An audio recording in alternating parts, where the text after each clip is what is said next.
5, 4, 3, 2, and all of that. What comes after 2? Okay, guys, welcome back once again to a Friday afternoon video lecture. I have saved this particular one for Friday because not all of you need to see it. I'd like you, though, to watch the first part of it. And then, when you make your decision about what you want to do for the final project, then you can make your decision about whether you want to continue watching the D.B. Cooper show or not. Let me get the slideshow started. And here it is. Look at that. What a beauty, eh? Okay, so we're going to start off today talking about the final project. Now, as you'll recall probably, because I spoke about this in class on Wednesday, and I think most of you guys were there, there's two ways that you can approach the terminal project in this class. The final project, which takes the place of the final examination. One of those is to find a book or documentary length work of journalism and investigate it for bullshit. The other is to pick one of the books that claims to answer the question of what happened to the skyjacker, D.B. Cooper. Now, to make a good decision, you're going to want to know a little bit more about the D.B. Cooper story and the books that offer to debunk it. So unless you are passionately committed to beating the hell out of What the Health or taking Morgan Spurlock down a notch in Super Size Me, or I don't know, Blackfish is a popular option. Most people who opt to do the debunking routine of a non-D.B. Cooper asset tend to gravitate towards documentaries, and indeed there is a rich trove of really documentaries have been infused with bullshit since the very beginning, and documentarians who don't cut corners find this extremely frustrating because so many of them do. And the ones who don't cut corners, there's also documentaries by people who are just simply axe grinders to the point where it's very hard to derive benefit from them unless you're a fellow traveler, as it were. The guy from what's his name? James O'Keefe is that kind of documentary. Actually, James O'Keefe is a bullshitter though, so he doesn't really count. Michael Moore, better example on the other side. Anyway, documentary is a good place to go. But D.B. Cooper, the D.B. Cooper project is a source of continual fascination. So I'm going to talk about that now. The option for the final project, in which you pick one of the books that claims to answer the mystery of what happened to the skyjacker D.B. Cooper. We're going to start that off today, basically diving deep into the legend and the lore that grew up around an event that has established a firm grip on popular culture. It is, as I mentioned, the only unsolved skyjacking in United States history. So we're going to talk about what happened, what we know happened for sure, and then like I said, there are two ways you can approach the final in this class. It's a 5 to 8 page paper, in which you examine a book that you suspect may contain bullshit, or a documentary, and you'll evaluate the claims that you find and give your informed view on whether they hold up or not. You can either propose a book that you'd like to analyze independently, or you can pick up one of the books that's been published claiming to solve the D.B. Cooper skyjacking case. Whichever you choose, your decision is due on Tuesday of next week, and you'll turn in your final project proposal to document it. This is important because sometimes people think that they get confused and think that they can do something like a high-profile thing, like the Smollett case, where the guy paid some guys to beat him up so that he could, score a political point. And some of the documentation of that and articles about that, somebody might look at something like that and go, this would be ideal for the final project. No. It's not big enough. We need a large-scale thing for the final project. And if you when you turn in your proposal, I will get a chance to look at it and go, heads up, that won't work, or whatever. Anyway, if you're going with the D.B. Cooper story, you may want to find and read this book in addition to the one you're going to bust. I do recommend it. It's Jeff Gray's book, Skyjack, and it's a pretty good introduction to the story as it developed after the skyjacking. splintering off into about 3 different accounts of who he was and how he did it. The book is well done, it's journalistically sourced, and it's close to a true, unbiased, what we actually know account as we're likely to get. It is, unfortunately, it's kind of a piece of commodity nonfiction, literary nonfiction, in that it's almost a reporter's diary of, I'm just telling you the story of how I dove in and investigated the story of D.B. Cooper kind of thing, which is a little tiresome because that pattern has become so familiar.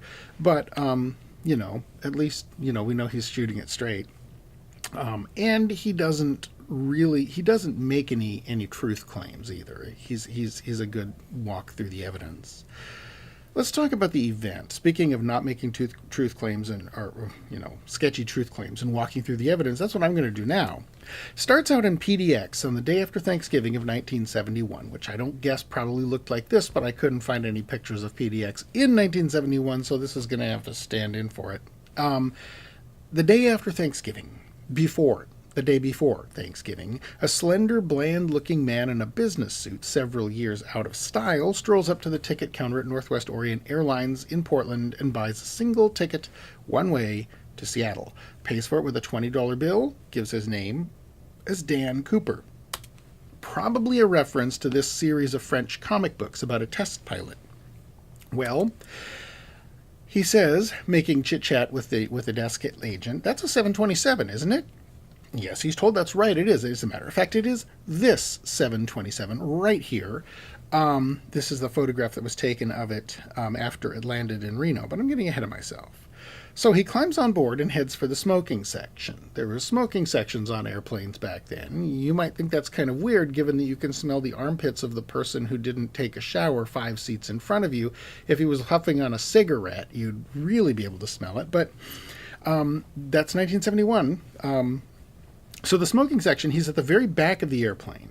The very last row of seats is back against the bulkhead by the bathrooms, and that is going to be right... I can't really see where I'm at, but at the very... You can kind of see the back of the airplane is down at the bottom, and the front of the airplane is at the top. And if you look at the very bottom of this picture, which I can't lean forward enough to look around and see it, so sorry about that. But anyway, you can see, down at the very bottom, down here someplace, right next to the jet engine, that's where he's sitting. That was the smoking section back then. The smoking section was basically everything from the back of the wings back. He settles into a seat, he fires up a Raleigh filter cigarette, and he orders a drink, bourbon and 7. Pays for it with another 20. The guy likes 20s.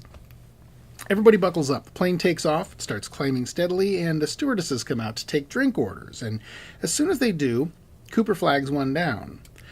Florence Schaffner is her name, and this is her. He hands her an envelope. Now, this happens to stewardesses a lot in 1971. Airlines actually competed in part on the sexiness of their stewardesses. Usually, stewardesses received something like this. It would be either a love note, sometimes it would be a straight-up proposition, could just be a name and a phone number, could be an invitation to get into another line of business. Whatever it is, she couldn't be less interested in this guy. By the way, the airlines themselves were not helping the stewardesses out at all. At least their advertising agencies weren't. This is an actual ad campaign that was run with these lovely young stewardess ladies saying, "Fly me nonstop to blah blah blah." Which, gosh, I can't imagine what that's a reference to. Anyway, Florence doesn't know, doesn't care, could not be less interested, not looking for a date with some anonymous loser in the smoking section of flight whatever. So she drops the note in her purse and moves on. He calls after her, he goes, "Miss, I think you'd better have a look at that note." So she looks at the note, and here's what it says. Subtle, huh? So she sits down next to him, and he shows her the bomb. And this is not it, but it looks probably kind of like that. Okay, no, not like that at all. Well, for one thing, those are candles, right? Those are taper candles. It's his briefcase has got 5 or 6 red things that are either dynamite or road flares. They're not taper candles, but they're one of those other things. There's a bunch of wires, and there's a battery. There's no timer. he's got the wires, and he tells her the thing will go off if he touches that wire to the battery. Boom! They're at like 1,000 feet and climbing. She is not going to call his bluff. So the man has the stewardess take dictation with his demands. He wants $20,000 in, quote, unmarked American currency, and he uses that phrase, which seems, most Americans are, in 1970 particularly, were sufficiently unself-conscious enough to just say, I want $20,000 in small bills, small unmarked bills. The American part has been remarked on by some Cooper conspirators to suggest, along with the reference to the French-Canadian comic book, that perhaps Mr. Cooper was actually a Canadian citizen. In addition to the 200 grand, he wants 4 parachutes, 2 back chutes, and 2 chest chutes. And the significance of that, of course, is that it strongly implies that he's going to have a hostage hop out of the airplane with him. He wants a fuel truck on the ground at Seattle and food for the flight crew because it's going to be a long night for them. Florence takes the note up to the captain's cabin, and while she's doing this, the other stewardess, Tina Mucklow, picks up the plane's intercom. It is actually, they call it the interphone. It's like this. It's like a black telephone handset with a push-to-talk button on it. So she snags that and alerts the cockpit that the plane is being jacked. Now, the hijacker is starting to look more nervous. He gets out a pair of sunglasses and puts them on. Upon arrival in the cockpit, Florence hands over the notes. She describes the guy as mid-40s, brown eyes, short black hair, olive complexion. The captain asks her to sit in the jump seat with the headphones on and take notes of everything that happens. Here's a jump seat here. I don't think this is a 727, but it's a kind of a similar concept. It just rolls down from the wall and you can sit on it. The plane does not have a recording system is the thing. It's got the black box, those famous black boxes that they dig out of the swamp when the airliner goes down or whatever, but that's a 30-minute loop. And if this plane gets blown up, more than 30 minutes from right now, no one is going to have a clue what happened. So the captain wants some record to be there so that, everybody dies, they fall out of the sky, and there's the charred remnants of Florence's notes to tell everybody that D.B. Cooper blew up the airplane. That's the idea. Back in his seat, the skyjacker is getting visibly nervous. He's watching for Florence to return and concerned about the fact that she has not yet. So Tina, the other stewardess, starts worrying that he's going to panic and go ahead and light the crackers off. So she walks over and sits down next to him. And he turns to her and says, I want you to get on the interphone and relay some messages for me to the cockpit. He used the actual term interphone, somewhat to her surprise, because most passengers called it something else, like the black phone or the intercom or that thing over there. He used the industry standard term for the interphone, and it's not a real, it's not the kind of thing that would just kind of naturally flow to your mind. Interphone? That's kind of, yeah. Anyway, so that was an interesting observation. Again, arguing that perhaps he had some inside information onto the airline industry. Okay, so the captain, through Tina, assured him that all the demands would be met. He turned on the fasten seatbelt sign to discourage passengers from milling around. And they sat there and they waited some more. And a few minutes later, the senior stewardess tries to rescue Tina by asking her to go and fetch a pack of playing cards. The hijacker interrupts and says, never mind about the playing cards. Go back to your station.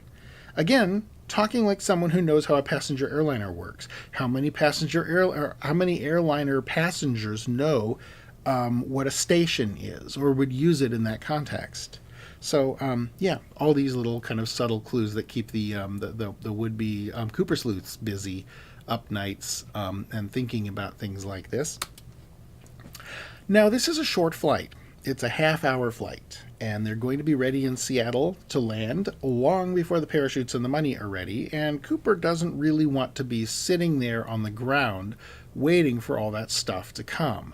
He wants to spend as little time as possible on the ground, because on the ground is where the FBI will show up and try to get him. So he orders the captain to fly a holding pattern until everything's ready. He doesn't want the plane landing until everything's ready to go. The flight crew is starting to worry about the risk of someone deciding to be a hero and getting them all killed. They're especially worried about the burly college man sitting across the aisle from the hijacker, shooting occasional hostile glances at him. This college man has been getting more and more annoyed because the cute blonde stewardess, whom he would very much like to get to know better, is just sitting there next to this old, poorly dressed nobody. And so he's glaring at them, and the hijacker is starting to notice his hostility. So the captain tries to help by getting on the speakers and telling everybody that the plane is experiencing a minor mechanical problem. We're going to be circling to burn off some excess fuel as a precautionary measure, so that instead of dying in a giant fireball, we'll all die in a little kind of itty-bitty fireball.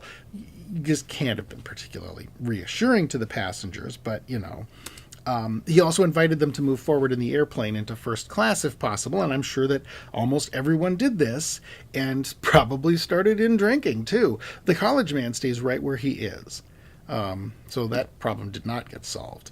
But it didn't come to anything. The plane circles for a little while the airline people scramble to get parachutes and money on the day before Thanksgiving, and the hijacker gets more and more agitated as time passes, and finally, 2 hours into a half-hour flight, the plane lands.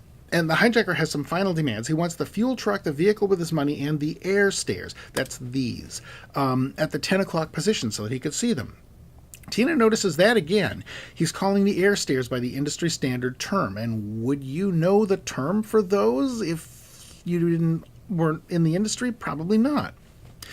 Okay, so he sends Tina out to get the money, and she drags it back in a laundry bag, 20 pounds of $20 bills.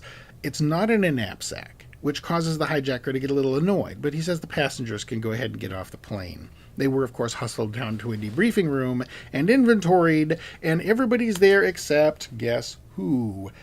Meanwhile, back on the airplane, and by the way, this is about the time that the Seattle Police Department is trying really hard to. They've got a team deployed. They're ready to go. They're going to storm the airplane and put a bullet in DB Cooper and end this all right now. And the FBI is holding them back. They're I've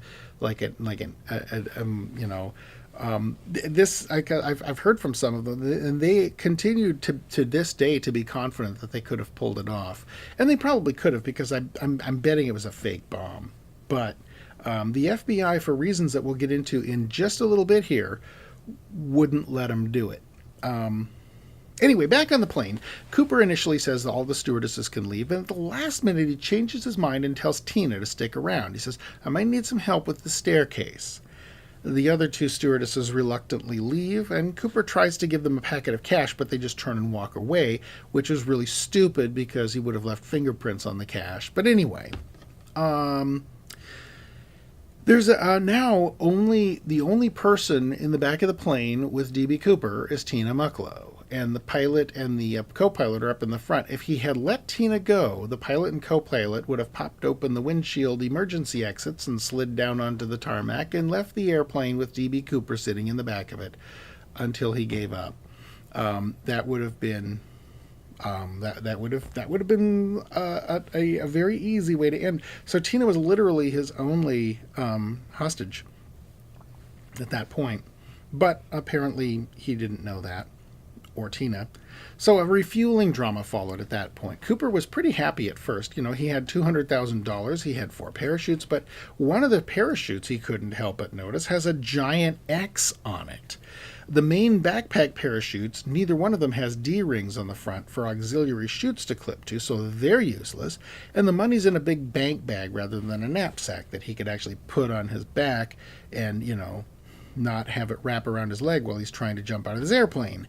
So now it seems to him, after all of these things are happening, it seems to him that the authorities are stalling for time by pretending to have trouble fueling the plane. The first fuel truck develops a vapor lock, they say, and then another one comes to replace it and develops a frozen nozzle.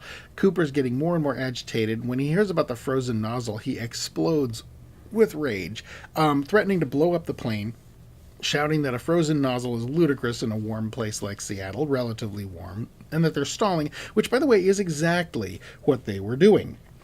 It really shouldn't take more than 20 minutes to refuel a 727, and Cooper clearly knew that, and let them know that he knew that, and opened up the briefcase, and it looked like he was about to blow up the plane, but then a third fuel truck approached, and he simmered down. The crew of the 727 by now is really pissed because they're pretty sure somebody on the ground is playing games. That they're pretty sure that frozen nozzle story is bogus as well. And they're wishing that whoever is doing this would stop before they would get all killed. Because just a few weeks earlier, the FBI had tried getting heavy with a skyjacker, refusing to provide fuel and then shooting out the airliner's tires so it couldn't take back off again. This had not gone well. 3 people had died. The skyjacker had gone ahead and murdered the flight crew and then tapped himself in the noggin. And that was the end of that. But nobody on the airplane wanted to die so that the FBI could get heavy. So, Cooper's tantrum had its intended effect, and the FBI held back the Seattle Police Department, which wanted to go ahead and get on the airplane and risk everybody's life. And soon everything is ready, and Cooper's got the parachutes, and he's inspecting them like a pro. He pulls out the Packers cards and checks them out. He's got to pick one of the 4 parachutes. The 2 main parachutes, one of which he's probably going to want to get, are a light sporty chute of the type that recreational parachuters prefer, the square steerable airfoils. There was a James Bond movie with Roger Moore in which Bond jumps off a cliff and then deploys one of these. Of course, it's a Union Jack on skis. I can't remember which one it was. It was one of those Roger Moore late 1970s one. I think it was the one with the submarine car. Anyway. There was that kind, and then the other one is a round, unsteerable Navy backpack chute, a conical type that you see in World War II movies about, airborne rangers and whatnot, with narrow strips that would hurt when the chute deployed. But Cooper ignored the recreational chute and started getting the Navy chute ready to use. He next demands that the plane take off with the flaps and landing gear down and the aft staircase lowered, and that it fly no lower than 10,000 feet. Destination, Mexico City. They ask him how many degrees the flaps should be lowered, and he says 15.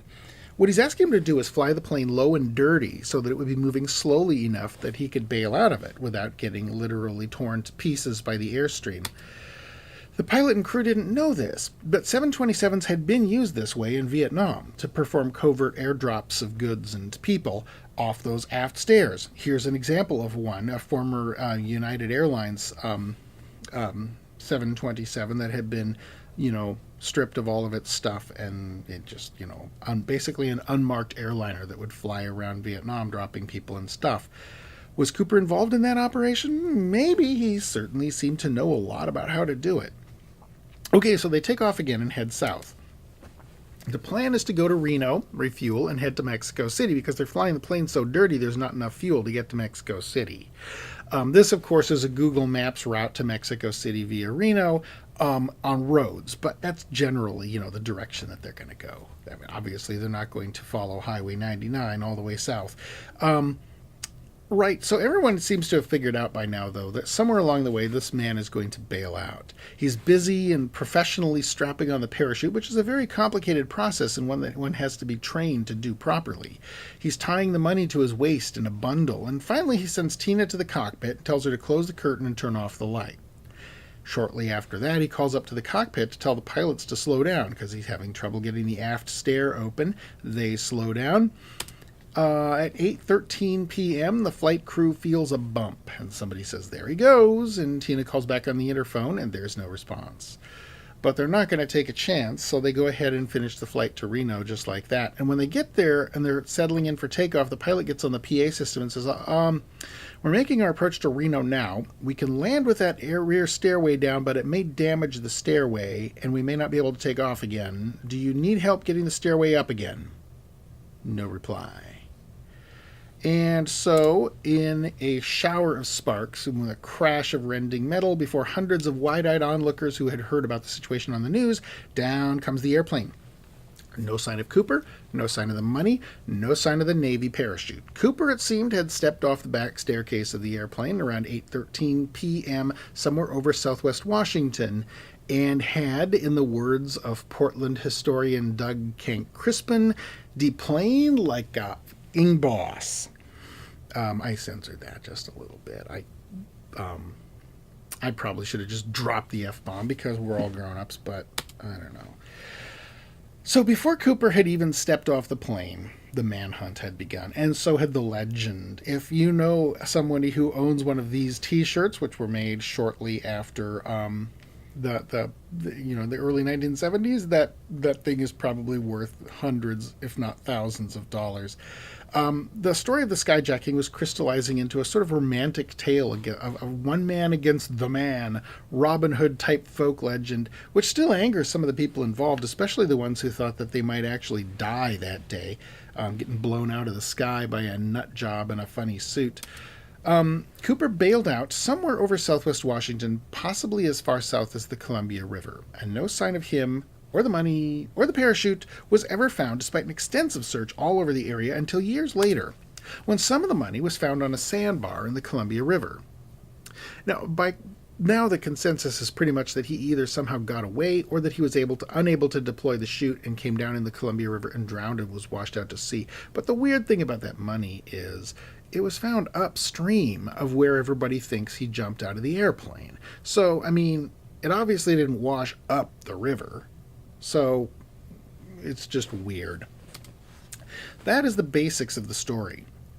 From here, we'll be exploring some of the people who over the years have claimed to know or to be D.B. Cooper. And you will be, of course, selecting one of these pretenders and reading the applicable book, and for your final project, producing a report analyzing their claims. And of course, we're discussing this now. We're discussing this now so that you have time to select and obtain the book that you'll be using, because the final project, of course, isn't due for several more weeks. So, what really happened? There's not exactly been a shortage of ideas and theories and stories and claims about what really happened with D.B. Cooper. You will probably have gathered that by now. There are tons of these. So, for your final project in class, you're going to pick one of the several books that propose origin stories for D.B. Cooper, reading it and applying the full force and might of your newfound bullshit detection skills on it. Frankly, I think it's got to be The Hamburglar. But anyway, the idea is I miss the Depot Bay Beacon. This was a newspaper out of Depot Bay for some time. It's been gone for 15 years or so now, but it was like modeled on the National Enquirer, and it literally looked like this, and it was so shameless. But anyway, the idea is not so much to decide if the story is true. This is probably not possible so far down the line. You know, it's been a long time. The idea is to decide whether it holds together as a legit possibility, or if internal inconsistencies in the narrative and a preponderance of red flags suggest that it is not. Because, you know, you're probably not going to solve a 40-year-old hijacking case in this class. It'd be super awesome if we could, but I don't think that's probably going to happen.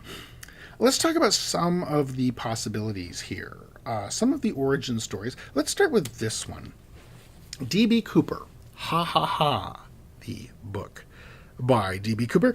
This is one of the earlier books to come out claiming to tell the story of what happened to D.B. Cooper. It's anonymous, of course, or rather pseudonymous. Whoever wrote it is writing it as D.B. Cooper.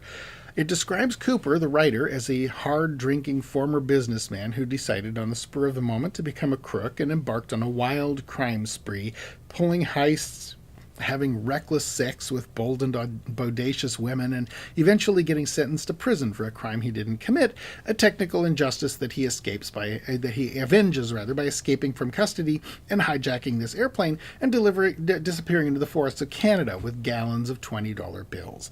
It is really quite a bunch of fun to read. It is a almost classic Stag magazine narrative. I mean, really, right? But down to all the sex and the macho touches and the car chases and people getting punched and whatnot. It's totally Stag mag stuff. There's a rumor that the book was written by a woman.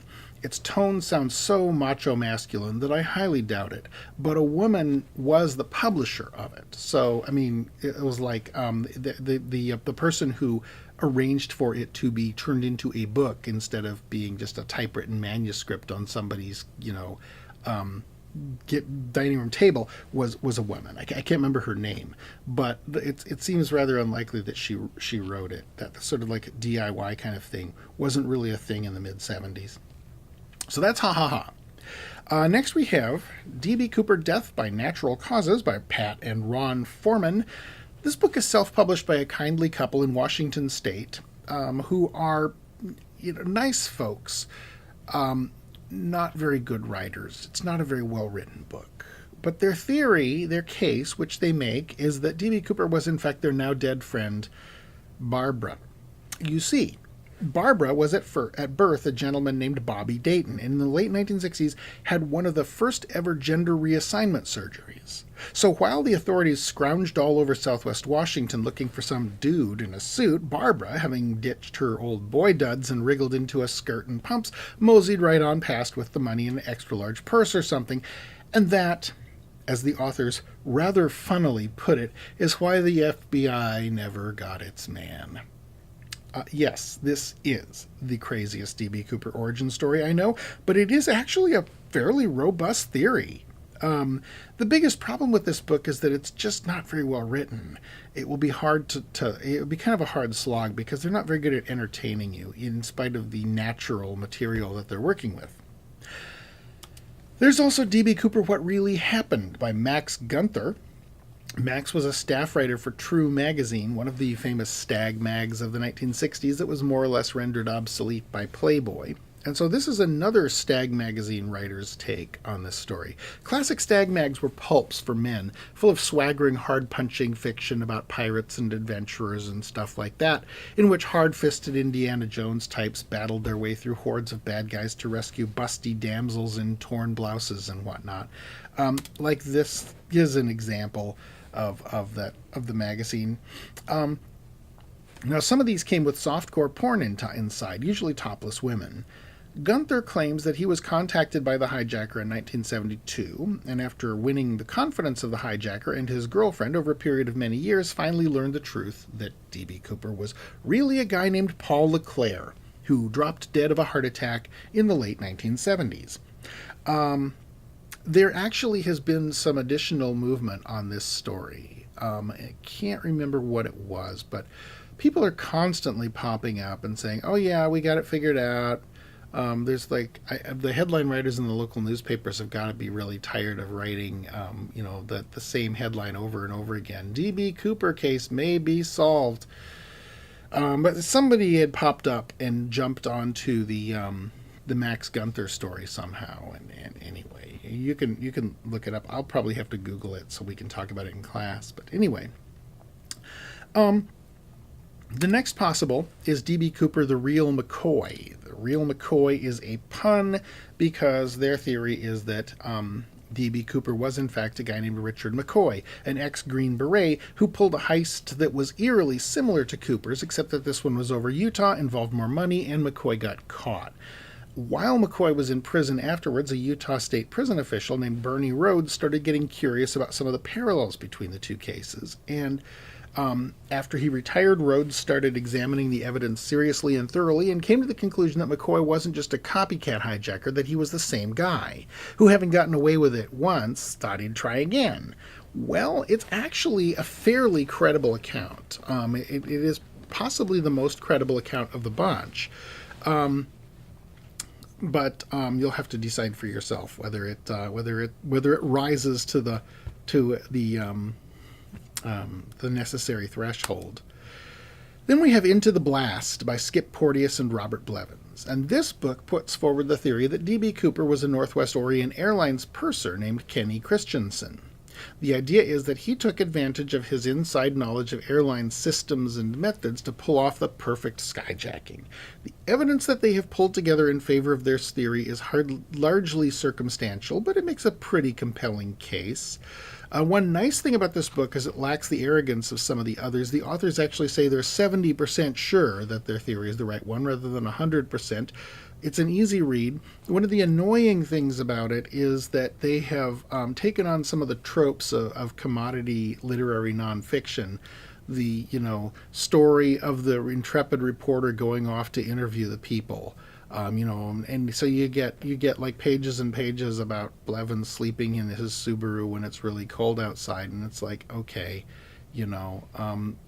it sucked to be you, but I just kind of don't. Anyway, there is that. You'll see some of that. If you put off getting your book until the last minute, you probably will end up reviewing this one, because it's the only one of these books, as far as I know, that's available as an ebook, instantaneous download for $2.99. So, keep that in mind. Um, no one has ever done this one. And frankly, I don't recommend doing it. I keep it on the list, however, because it is just so awesome. It's really badly written. It's really badly copy edited. It is published by a vanity publisher called Vantage Press. That, there was a time when that was how you couldn't do a CreateSpace book. You had to go to a vanity press like Vantage if you had a book that you couldn't sell to an agent, and pay them $7,000, and then they would give you a garage full of books and a little desultory, marketing help, and then you would be on your own to get the word out about it. But anyway, it was one of those. It's called D.B. Cooper Case Exposed: J. Edgar Hoover Cover Up? Question mark. Yeah, almost always, by the way, when you see this is like a mini red flag. It's a small batch red flag. When you see a title or a headline that ends with a question mark, the answer is 88 to 92% of the time the answer is no. 100% of the time the answer is we don't actually know, but probably not. So anyway, in this book, it's George C. Nuttall, life imitating art right there, makes the case that D.B. Cooper was a would-be playa who owed big money to the Sicilian mafia and hijacked this plane in a desperate attempt to get it.